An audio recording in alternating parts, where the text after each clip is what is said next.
Bonjour à tous, c'est GLG et je vous souhaite la bienvenue à cette nouvelle vidéo. Aujourd'hui, un petit smartphone avec le Ulefone Armor 17 Pro, le smartphone qui devrait te réconcilier avec les téléphones résistants, puisque c'est quasiment un joli petit téléphone avec une coque renforcée. Et oui, parce que voir les produits en photo c'est bien, mais les voir en vidéo c'est mieux, alors débridez-vous et découvrez tous nos tests high-tech ou smartphones. Allez, commençons tout de suite par le contenu de la boîte. Dans la boîte, on a bien notre téléphone, ok, un film protecteur en verre, fait toujours plaisir, un câble USB type C vers USB type C, un gros chargeur USB type C 66 watts, une petite dragonne, normal, et un support magnétique pour mettre ta carte bleue. Oui, en MagSafe, tout ça, tout ça. À savoir que nous, on a eu le paquet qui est livré avec deux options, c'est-à-dire l'option d'avoir une coque super résistante et un petit haut-parleur qu'on verra, qu'on peut clipser derrière. On en parlera à la fin. Allez, découvrons un peu notre téléphone. Eh ben, il est plutôt compact par rapport aux autres modèles du marché, 172 par 80 par 12,5, donc il est un peu épais, mais on verra qu'il a une grosse batterie, et il ne fait quelque part que 290 grammes.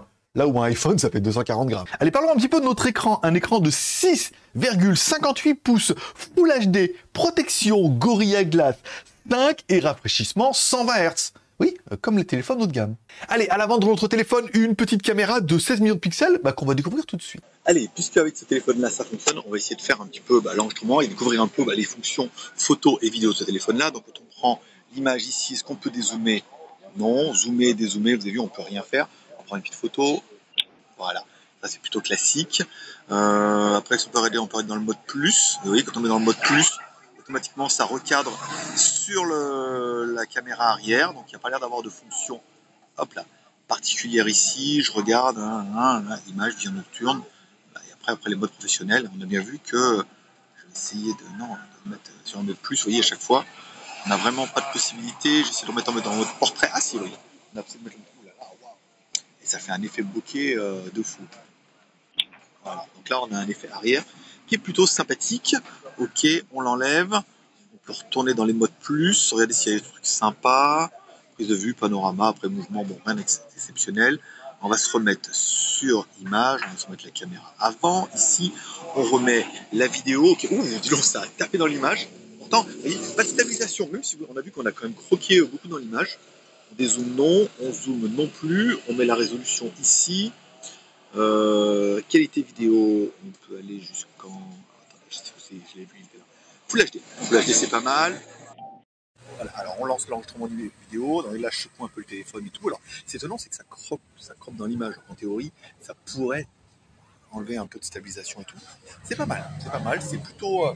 elle est super belle cette caméra, hein. Vous voyez, moi sur l'écran ça rend super bien. Après on verra ce que ça donne pour vous en vidéo. Allez, sur le côté gauche de votre téléphone, un emplacement qui laisse apparaître nos deux cartes SIM plus une micro SD. Oui, pas besoin de choisir sur ce coup-là. C'est quand même plutôt agréable. Ensuite, quand on va dans le menu ingénieur, on se rend bien compte que notre téléphone est blindé au niveau des fréquences 2G, 3G et 4G. En bas de tout ça, on aura un petit bouton que tu pourras personnaliser, clic, double clic, triple clic ou appui long pour pouvoir lancer certaines actions comme lancer les emails, l'appareil photo ou l'alarme. À droite de notre téléphone, bouton volume plus moins et un bouton Power On-Off. Bien évidemment, notre bouton Power On-Off intègre le lecteur d'empreintes digitales qui est juste le meilleur emplacement au monde pour le mettre là. Ça ne salit pas les écrans, ça fonctionne plutôt bien et c'est relativement ergonomique. Allez, en haut de notre téléphone, barrière. En dessous de notre téléphone, une prise jack. Ça, c'est clair. Allez, en bas de notre téléphone, un micro, bien évidemment. Là, actuellement, je parle à mon téléphone. Je suis à 30 cm, donc il est devant ma caméra. Là, je mets le téléphone proche de mon oreille comme si je parlais à quelqu'un.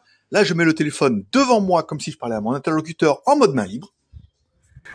Et ensuite, je remets le téléphone à 30 cm et on lira ce fichier via le téléphone. Comme ça permettra d'avoir un petit peu, parce que vous aurez au niveau du rendu main libre. Ici, vous entendez la musique derrière, c'est que vraiment, il est bien. Au milieu de tout ça, une connectique en USB type C pour la data et pour la charge. Et enfin, un petit haut-parleur, oui, unique en mono, comme ça, en bas, qui fait du son. Voilà, c'est pas incroyable, je vous laisse écouter tout.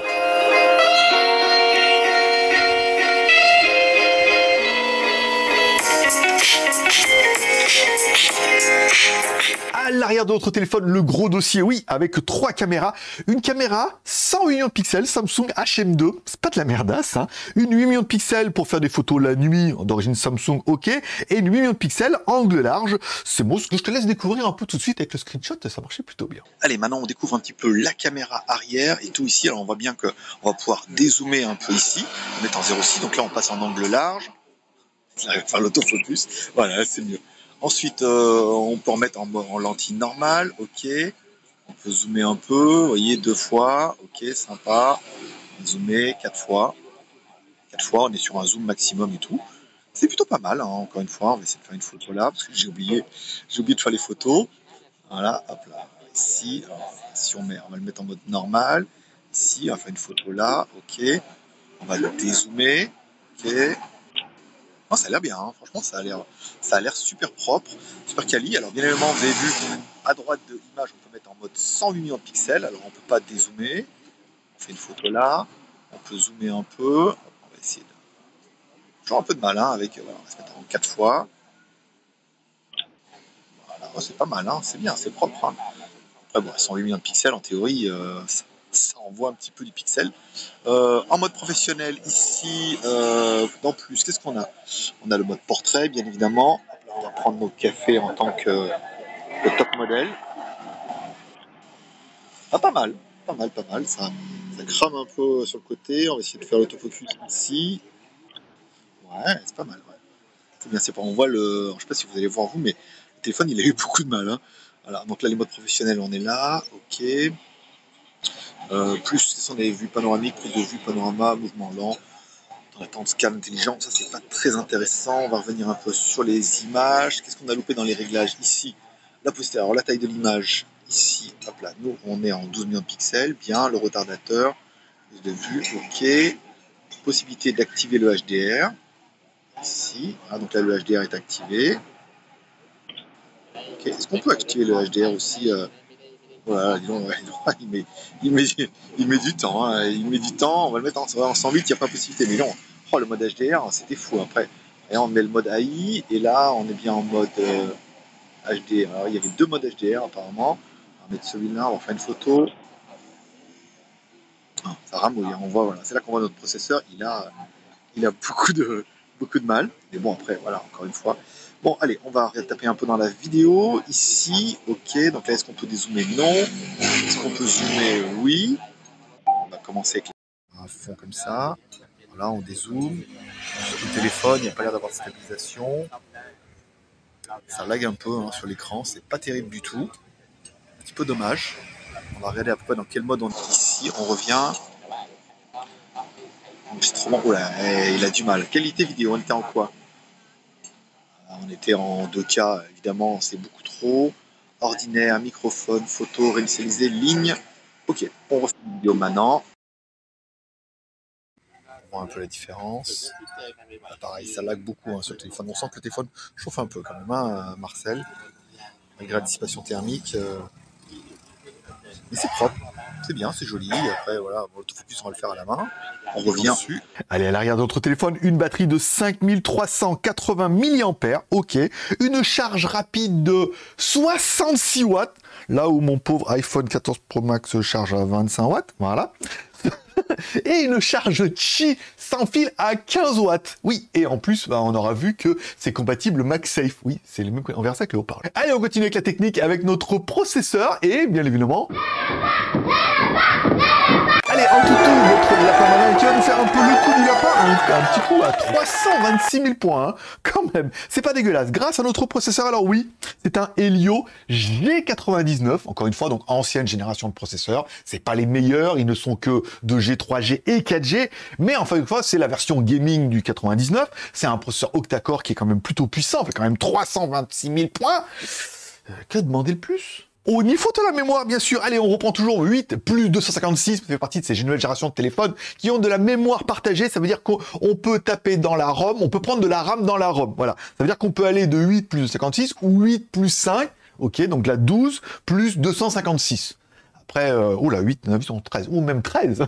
Un de plus. Allez, c'est cadeau, c'est pour toi. Allez, au niveau d'Android, on est bien évidemment sur du Android 12 classique et sur une mise à jour en 13, 14, je pense, n'espérez pas. Sur les correctifs, oui, parce qu'on a déjà eu quelques mises à jour. Nous, voilà, vaut mieux une bonne ROM qui fonctionne sous Android 12 qui fonctionne bien, avec des correctifs, et ça suffira pour toute la vie du téléphone. Hein. Après, encore une fois, c'est un téléphone résistant. Au niveau des jeux, bien sûr, et ben au niveau des jeux, notre G96 tombe plutôt pas mal, puisque, oui, notre écran n'est que en Full HD. Ok, donc pourquoi hein. Le processeur est octa-core, encore une fois, il n'y a pas la 5G, mais on n'a pas besoin.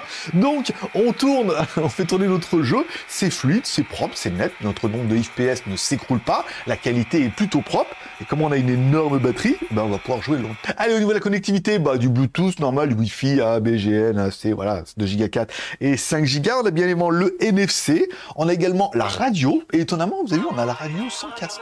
Voilà, pourquoi pas. Et on a un GPS qui est plutôt propre, GPS, Gladoo, Balileo, tout ça. Premier fixe, 8 secondes 27, il a eu du mal à se trouver, mais en même temps, après, c'était propre. Et deuxième fixe, en moins de 2 secondes. Encore une fois, ça fera plutôt bien le taf. Bon, on a pris également, nous, le package où on nous a envoyé, en fait, on n'a rien pris du tout. Ils nous ont envoyé le package dans lequel il y avait la coque, encore une fois, donc une grosse coque de chef de chantier, hein. Tu vas pouvoir mettre un mousqueton, un clip de ceinture, tout ça. Bon, elle est un peu chelou, hein, la coque, encore une fois, c'est vraiment fait, voilà, pour que ça soit fonctionnel, et non pas que ça soit ultra esthétique, la classe, nanana, pour aller à la plage. Ou au snowboard. Mais le truc un peu fou, c'est ce haut-parleur. Un petit haut-parleur Bluetooth. Bon, bah là, tu vas me dire, mais rien d'exceptionnel. Encore une fois. Mais là, la particularité, c'est, bah, tu l'allumes, ça fait un petit haut-parleur Bluetooth, c'est sympa, tu peux le poser à côté de toi et tout, nanana. L'intérêt, encore une fois, de ce téléphone-là, c'est que, ah oui, il a la recharge sans fil, mais il a surtout l'anneau MagSafe, qui permet d'avoir un aimant derrière. Et ce haut-parleur, on va pouvoir le clipser, ou plutôt le aimanter directement derrière notre téléphone, et ça tient super bien. Alors, on regrettera que le chargeur ne charge pas le haut-parleur en même temps. Faut quand même pas abuser, mais voilà, bon, il se clipse, c'est aimanté, c'est bien. On aura vu qu'avec notre support de carte qui est offert dans la boîte aussi, tu vas pouvoir le mettre derrière, et encore une fois, c'est aimanté. C'est la même anneau, hein, c'est la même technologie, donc tout ce qui est compatible MagSafe, bim badaboum, tu vas pouvoir l'utiliser sur ton Ulefone. Et ça, c'est quand même plutôt intéressant. Après, la qualité du haut-parleur, ça fait du son qui est sympa, encore une fois, qui est un peu plus puissant. Quand il est derrière, bon, bah voilà, encore une fois, ça fait du son derrière. Et si tu as besoin, tu peux directement le clipser, le mettre vers toi, si tu veux du son un peu plus fort, ou pour au-dessus de la musique. C'est le petit accessoire qui a quand même son intérêt. Moi, j'aime bien le fait que ça se clipse derrière. Déjà, tu peux le tenir.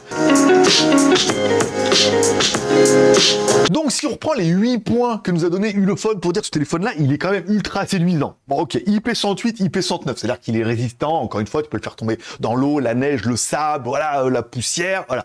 Il y a les écoutilles, ça permettra, c'est pas fait pour aller filmer les baleines, mais s'il tombe dans l'eau, tout, voilà, on est d'accord qu'il est résistant. Il est anti-choc, il est renforcé. C'est comme si tu avais un téléphone avec une coque renforcée dessus. Il n'est pas incassable. Rien n'est incassable.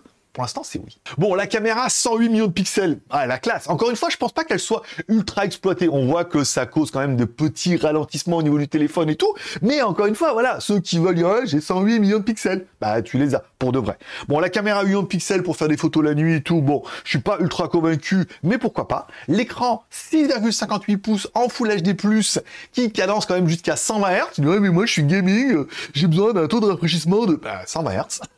Comme les vrais, on est plutôt pas mal. Le processeur G99 suffit largement à motoriser l'appareil. Tu n'auras certainement pas besoin de plus. Et sinon, tu vas dire, oui, c'est juste pour crâner. Mais voilà, là, encore une fois, à part le problème qui n'est que 4G et non pas 5G, mais qu'en même temps, la 5G, on se rend compte que ça marche pas si fort que ça, et surtout pas partout. Bah, vaut mieux un bon réseau 4G, au moins comme ça tu es tout seul sur le réseau. Bon, la mémoire, 8 plus 256, c'est quand même plutôt royal. La possibilité de prendre également dans la ROM pour monter jusqu'à 13, c'est encore mieux, plus la possibilité de mettre de la micro SD. Personnellement, la configuration, elle est quand même plutôt étonnante. Et quand on parle d'étonnant, on parle également de la batterie. Une batterie de 5380 mAh, c'est parfait. La charge 66 watts. Nom de Dieu, putain, mais c'est la norme. Je comprends pas pourquoi moi j'ai toujours un iPhone 14 Pro Max qui charge comme une merde. Je vous raconte même pas la montre et je vois en sans fil, c'est horrible. Voilà. Là, on sans fil, on est quand même jusqu'à 15 watts et tout. C'est plutôt sympathique. Et le côté magnétique derrière où ils ont mis l'anneau, où tous les accessoires MagSafe sont du coup compatibles avec ce téléphone-là pour la charge sans fil et pour les accessoires. Moi, je trouve ça exceptionnel.